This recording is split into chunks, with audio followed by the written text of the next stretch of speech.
Oke, kalian pernah dengar nggak headline yang anak di Inggris usia 15 tahun membunuh mantan pacarnya untuk taruhan atau membunuh mantan pacarnya untuk sarapan?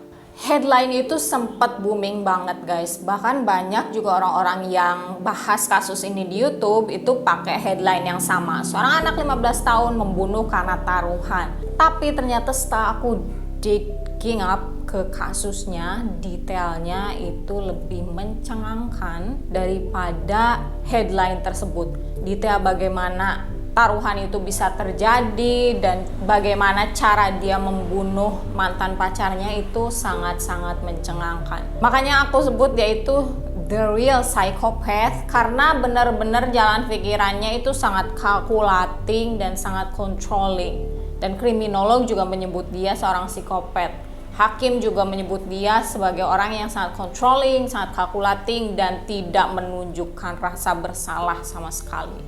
Karena sampai dia di penjara pun dia tetap kekeh pada pendiriannya bahwa dia tidak membunuh mantan pacarnya tersebut. So, bagaimana detail dari kasusnya dan bagaimana si anak ini, si pelaku ini bisa ditangkap padahal dia sudah merencanakan semuanya dengan sangat detail. Mari kita bahas kasus dari Joshua Davis yang membunuh mantan pacarnya Rebecca Aylwood.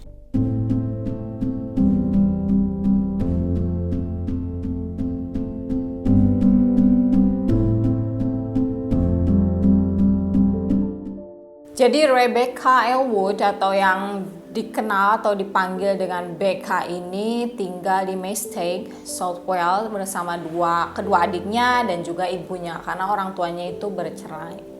Becca ini dikenal sebagai anak yang populer di sekolahnya, dia atraktif, intelligent, pokoknya disenangi banyak orang. Dan juga dia berpacaran dengan Joshua Davis. Davis juga sama, sangat populer, intelligent, juga dia main sport, rugby. Dia juga deket banget sama keluarganya Becca. Bahkan ibunya itu sayang banget sama Joshua Davis. He was part of the family, lived with us a lot, didn't he? And he betrayed us all. Betrayed us. He was just a perfect gentleman. And he deceived us all. He lured Rebecca that day. Just didn't see it. I wish I could help other parents in saying, well, he did this, he did that, but there was nothing to tell that he could possibly have ever done something like this. Nah, kalau biasanya orang-orang atau anak-anak yang psikopat itu berasal dari keluarga yang berantakan kayak gitu, tapi Joshua ini enggak guys. Kata teman-temannya juga dia berasal dari nice, normal family, jadi familynya ya kayak family biasa, bahkan orang tuanya baik. Tapi dibalik itu ternyata Joshua itu sangat controlling terhadap Becca. Becca itu kan punya diary yang dia tulis semua perasaannya di situ.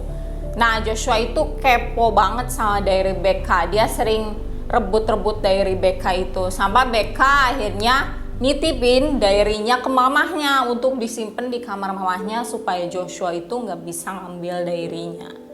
Jadi sebegitu controllingnya sampai Becca menitipkan tuh diary yang biasanya kita umpetin dari orang tua kan, tapi justru demi untuk tidak direbut sama Joshua, Becca nitipin ke mamahnya. Nah, hubungan mereka itu putus nyambung, selalu putus nyambung, up and down. Pada putus yang terakhir Januari 2010, itu sebelum putus mereka itu menghabiskan weekend bersama keluarga Becca sama adik-adiknya Becca. Bahkan Joshua menyebutkan bahwa weekend saat itu the best weekend yang pernah dia lewati. Karena saat itu dia kan main-main sama adiknya, chat-chatan kuku, pokoknya seneng banget deh weekend saat itu. Tapi tiba-tiba Joshua SMS Becca untuk memutuskannya. Joshua itu meninggalkan Becca karena wanita lain, biasa selingkuh kayak gitu.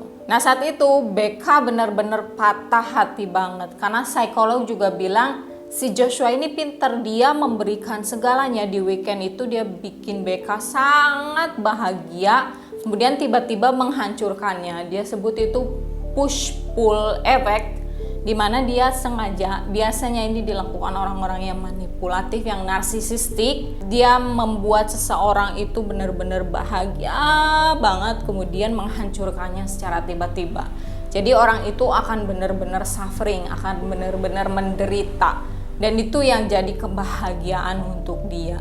Bener aja, Becca patah hati banget, ibunya juga sampai enggak tega. Tapi untungnya Becca itu cepet banget move on-nya. Setelah itu dia pacaran lagi sama seseorang yang namanya Josh. Nah, mengetahui Becca udah cepet banget move on-nya nih, bahkan pacaran lagi sama Josh, Joshua itu sebel nih sama Becca. Dia menyebarkan rumor nggak benar tentang Becca sampai teman-temannya itu ngejauhin dia. Dia juga sering bilang ke teman-temannya, kan si Joshua ini setiap Saturday dia itu breakfast bareng sama teman-temannya, teman-teman rugby-nya sebelum latihan rugby. Nah, pokok pembicaraan yang sering dibicarakan, yang paling inti dibicarakan oleh Joshua adalah dia bilang bahwa dia benci sama Becca, dia pengen bunuh Becca. Biasanya orang-orang kalau sebel, kalau putus sama orang juga biasa ya kayak ya cuma bilang aja, ih gue sebel banget sama dia, mati aja sih dia, kayak gitu. Itu kan biasa ya. Tapi yang tidak biasa dari Joshua adalah dia planning, rincian bagaimana cara dia untuk membunuh Becca.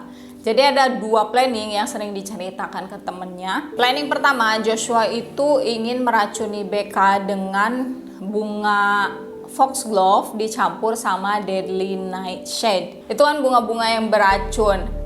Nah, dia pengen mix kedua bunga itu dan meracuni Becca. Dan saat digrebek si Joshua ini juga, bunga tersebut ada di rumah neneknya. Jadi dia benar-benar udah mempersiapkan tuh racun tersebut. Nah, planning yang kedua, dia akan mengajak Becca ke pinggir sungai, terus dia dorong tuh si Becca. Nanti kan dia akan tahu bahwa Becca nggak bisa berenang, sedangkan Joshua bisa berenang.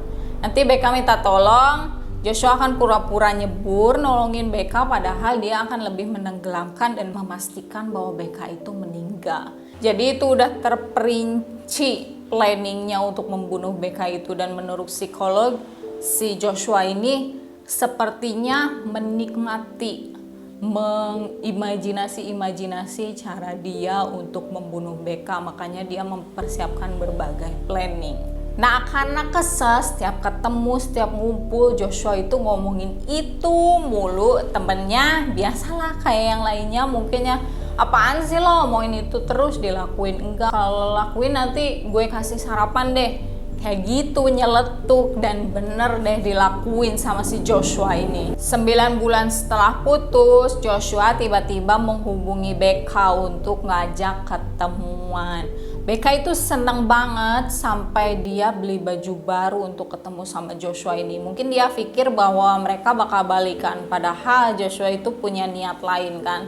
Bahkan 2 hari sebelum ketemu Becca, Joshua itu SMS temennya bilang, kalau gue beneran bunuh Becca, lo bakal ngasih apa? Terus kata temennya, tenang, gue kasih sarapan. Lo jangan banyak omong ya, kata si Joshua, tapi lo punya hutang sarapan sama gue. Terus kata temennya, iyalah, ngomong aja apa aja maunya, kayak gitu. Si Joshua bilang mau sarapan lengkap sama topping yang lengkap. Temennya balasnya sick boy, karena si temennya itu mungkin masih mikir bahwa mereka bercanda, tapi anak nih bercandanya kayak serius banget, kayak gitu. And then tanggal 23 Oktober 2010 mereka janjian ketemu di tempat A nih. Nah, si Becca ini sebenarnya dianterin sama antinya, sama tantenya ke Sarn Station. Di drop sama antinya di situ, dia jalan ke tempat di mana mereka akan bertemu janjiannya. Sampai di tempat mereka janjian, ternyata Joshua nggak ada. Terus Becca nanya, gimana di mana nih? Joshua bilang ganti tempatnya, bukan di situ, pindah tempat. Ya udah, Becca nurutin, pindah tempat. Sampai di tempat B juga Joshua nggak ada. SMS lagi, pindah tempat lagi di tempat C. Kemudian Becca datang ke tempat C, sampai tempat C juga nggak ada. Joshua pindah lagi ke Woodland, katanya gitu. Ini Becca udah agak mikir, apaan sih ini orang gak jelas banget kayak gitu. Kemudian dia telepon mamanya, nih Joshua-nya nggak ada nih, nggak ketemu terus. Kata mamanya, udahlah pulang aja, nggak usah. Tapi pada saat Becca sampai di Woodland, ternyata ada Joshua-nya. Pas udah ngomong ya, oh ketemu nih, Joshua-nya ada. Terus Becca bilang, bye mom, love you, itu jadi kata terakhir dan dijadikan buku sama mamanya juga, menceritakan tentang kisah BK ini untuk mencegah anak-anak lain terperangkap dalam hubungan yang abusive kayak BK ini, dan akhirnya merenggut nyawa BK kan. Kemudian terjadilah Joshua membunuh BK di tempat tersebut di Woodland. Menurut hasil otopsi, BK itu meninggal karena dicekik, ada bekas cekikan, tapi meninggalnya karena pendarahan otak diakibatkan dipukul oleh batu. Jadi menurut psikolog ahli yang ikut andil dalam kasus ini, dia bilang awalnya mungkin si Joshua ini ingin membunuh BK dengan cara mencekiknya, karena mencekik itu cara membunuh yang paling intim. Dia bisa merasakan bagaimana nyawa si korban perlahan-lahan menghilang dan sampai akhirnya meninggal. Tapi mungkin Joshua tidak mengantisipasi bahwa untuk mencekik seseorang sampai meninggal itu butuh tenaga yang kuat. Mungkin BK juga berontak dan akhirnya Joshua itu memukul kepala BK. Nah, yang lebih mencengangkan lagi setelah ini adalah Joshua meng-SMS teman yang ngajak mereka untuk taruhan sarapan itu untuk datang ke lokasi kejadian. Jadi temannya itu ada 2, tapi karena yang satu itu kakinya cedera, jadi yang naik ke lokasi itu cuma 1. Di situ dia tunjukkan mayat BK. Mayat BK itu posisinya telungkup dengan hoodie yang menutupi kepalanya, dan Joshua itu nyuruh temannya cek itu beneran BK apa enggak dengan menyentuh hoodie-nya. Jadi sidik jarinya kan ada di situ, dan juga temannya juga ada di lokasi kejadian yang itu dipakai oleh Joshua nanti di pengadilan untuk menyalahkan temannya tersebut. Jadi pinter banget kan si anak ini, udah merencanakan semuanya. Bahkan kalau kita mikir, kok ngundang temennya ke lokasi sih, nanti temennya lapor, tapi enggak, ternyata itu sengaja biar si temennya juga ada di lokasi dan juga bisa jadi tersangka juga. Nah, udah ditunjukkan mayatnya nih, mungkin karena shock atau nggak percaya, si temennya ini diajak sama Joshua untuk ke rumah neneknya untuk nonton film. Dia nurut-nurut aja, gak tau kenapa, mungkin dia masih shock kayak gitu ya. Nontonlah film. Si Joshua itu update di Facebook bahwa dia lagi chilling, habisin waktu sama teman, lagi nonton, terus juga habis sarapan breakfast kayak gitu.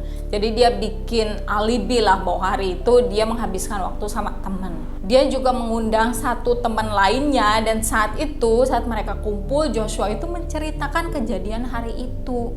Gimana dia membunuh BK. Dia itu bilang bahwa dia memukul kepala BK sampai BK berhenti berteriak. Jadi diceritain nih sama teman-temannya juga yang gak tahu apa-apa. Gila banget kan nih anak. Nah, dan temennya yang baru datang itu yang jadi pemegang kunci. Jadi dia pas pulang itu lapor ke orang tuanya apa yang Joshua katakan. Karena kan nih mamahnya juga udah cari-cari BK nih, udah wawar lah ke daerah tersebut mau BK itu hilang, dan dia mulai mencari-cari BK. Bahkan mamahnya itu menghubungi Joshua nanyain BK di mana, dan Joshua bilang nggak tahu, nggak ketemu.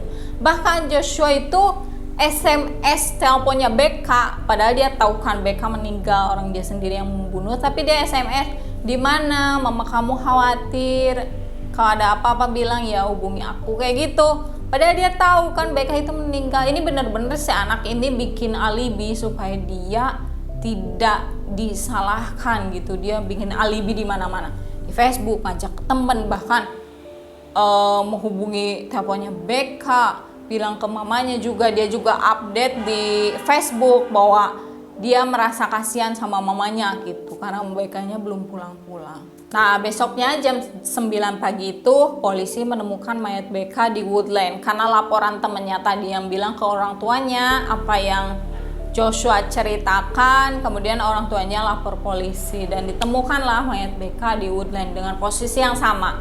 telungkup dengan hoodie di kepala. Dan ialah yang jadi suspek itu 2 orang, karena yang ada di TKP itu 2 orang, Joshua dan juga temannya. Joshua udah bikin alibi nih, udah menyiapkan alibi. Dia bilang temennya yang bunuh BK. Alibinya gini, jadi Joshua itu nggak sengaja mendengar percakapan temennya yang akan menjual narkoba.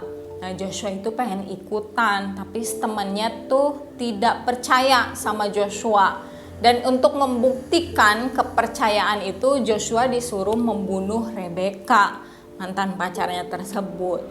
Joshua membuat planning untuk Becca. Yuk, aku punya planning gini nih, kamu nanti pura-pura mati ya, bla bla bla gitu. Jadi si Becca diajak ke Woodland itu untuk pura-pura mati. Nanti dia hubungi temennya.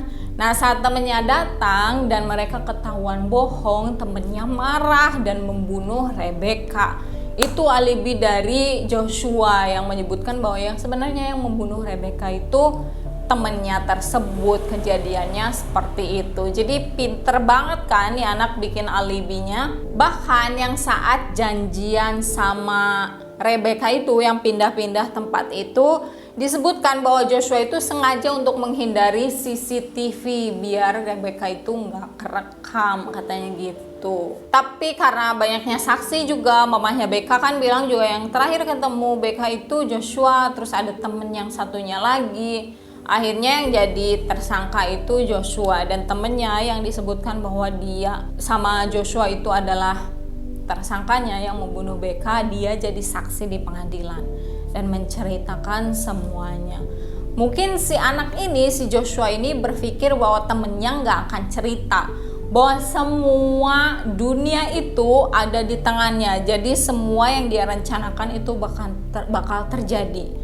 Karena dia kan sudah biasa mengkontrol kan, controlling. Mungkin dia berpikir bahwa temennya juga nggak akan cerita karena udah dikontrol sama dia. Tapi akhirnya temennya itu jadi saksi untuk melawan Joshua.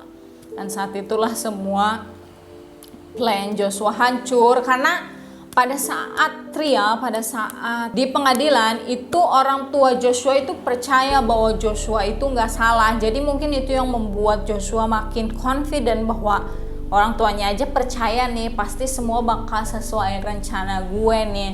Tapi enggak, untungnya hakim memutuskan bahwa dia bersalah dan dihukum paling lama seumur hidup, paling minimal itu 14 tahun penjara. Sampai dia di penjara, dia enggak mengakui bahwa dia bersalah. Bahkan di Facebook dia itu update kayak makasih teman-teman yang udah ngasih surat bla bla bla kayak gitu. Terus juga dia baca kasus di mana si pembunuhnya, si tersangkanya ternyata tidak bersalah setelah 2 tahun di penjara. Dan si Joshua bilang semoga juga kasus aku ini cepat terbukti bahwa aku nggak bersalah. Dia sempat update Facebook kayak gitu pada saat proses persidangan 6 bulan atau 5 minggu, persidangan 6 minggu 5-6 minggu itu. Jadi dia bahkan sampai akhir pun masih percaya diri bahwa semua akan berjalan sesuai rencana dia. Jadi ya, tapi pada 2018 tiba-tiba nggak ada angin, nggak ada hujan, Joshua itu mengakui bahwa ya I did it, bahwa aku yang melakukannya, aku yang membunuh Rebecca. Setelah sekian lama dari awal sampai dia di penjara 8 tahun dia nggak ngaku, tiba-tiba mengaku. Ini jadi pertanyaan besar kan buat semua orang, penyidik, psikolog juga jadi pertanyaan. Bahkan untuk keluarga Rebecca juga, dan teman-teman kok keluarga Rebecca bilang bahwa si Joshua ini ngaku supaya hukumannya itu diringankan kayak gitu. Tapi kriminolog bilang bahwa pengakuan Joshua ini tidak akan mempengaruhi hukuman dari Joshua. Dan dari sisi psikolog menilai bahwa Joshua akhirnya mengakui itu karena ya dia masih pingin mengkontrol semua perasaan orang lain. Jadi dulu dia kan gak ngaku dan itu membuat keluarga Rebecca suffering kan, bertanya-tanya ini bener apa enggak. Setelah sekarang dia ngaku, dia ditanya terus kenapa kamu membunuh Becca, dia gak mau jawab dan itu bikin keluarga Becca suffering lagi kan. Maksudnya Lo udah ngaku, lo tinggal jawab aja. Kenapa masih nggak mau jawab? Kan greget banget kan untuk keluarga Rebecca. Jadi menurut psikolog, pengakuan Joshua ini tetap tujuannya ingin mengkontrol emosi perasaan orang lain kayak gitu. Direncanakan Joshua itu kan akan menjalani hukuman 14 tahun dan dibebaskan dapat premis apa gitu. Tapi banyak orang yang protes, banyak orang yang bilang bahwa ini anak psikopat nih. Bayangkan kalau dia cuma di penjara 14 tahun kemudian dikeluarkan, maka dia akan keluar pada saat usia 30 tahun. Pada saat seger-segernya, pada saat lagi kuat-kuatnya. Seorang psikopat usia 30 tahun berkeliaran di luar itu benar-benar menakutkan bagi warga, bagi orang lain. Itu kenapa banyak orang yang tidak setuju Joshua dibebaskan. Itu tadi kasus dari Joshua Davis yang masuk dalam daftar The Most Deadliest Kids di Britain. Jadi anak-anak paling berbahaya di Inggris. Dia itu masuk dalam daftar tersebut. So, thank you so much guys untuk menonton video ini sampai akhir. Kalau ada kekurangan silahkan tulis di kolom komentar. Kritik, saran, aku terima semua kritik saran kalian. Dan jangan lupa subscribe, like, and comment video ini. Help me to get 1000 subscriber. Dan kalau kalian pengen kepoin Instagram aku, kalian kepoin di @ribonisvita. Follow juga. Pokoknya support aku ya guys. Thank you so much. Bye.